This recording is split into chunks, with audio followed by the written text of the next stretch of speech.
Aux États-Unis, une juge suspend l'interdiction des personnes transgenres dans l'armée. La juge Anna Reyes estime que le décret de l'administration Trump est empreint d'hostilité envers les personnes transgenres sans justification légale ou rationnelle à leur exclusion des forces armées.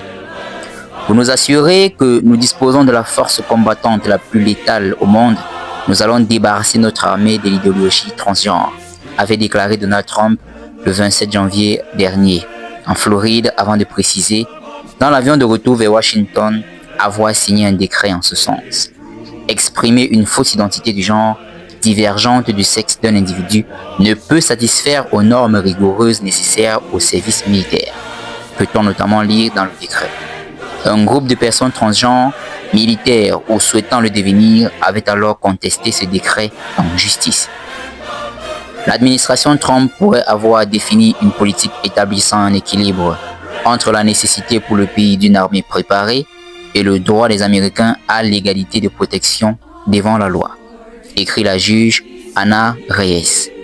Mais le décret contesté n'est pas politique, estime-t-elle, lui reprochant d'être empreint d'hostilité envers des personnes transgenres sans justification légale ou rationnelle à leur exclusion de forces armées. En vertu de ce décret, le ministre de la Défense américain a fait savoir en février son intention non seulement d'arrêter le recrutement des personnes transgenres dans les forces armées, mais aussi d'en expulser celles qui en font déjà partie, sauf dérogation spéciale. La Maison-Blanche n'a pas réagi dans l'immédiat à la suspension décidée par la juge. Stephen Miller, chef du cabinet adjoint de Donald Trump, a cependant commenté la décision sur X. Les juges du tribunal de district ont désormais décidé qu'ils commandaient les forces armées. Cette folie s'arrêtera-t-elle, a-t-il posté.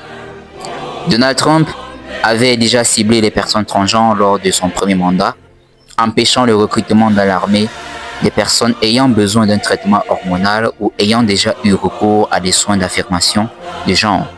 Son successeur démocrate, Joe Biden, était revenu sur cette décision et avait autorisé à nouveau leur enrôlement, soulignant que tous les Américains aptes à servir dans les forces armées des États-Unis devraient pouvoir le faire.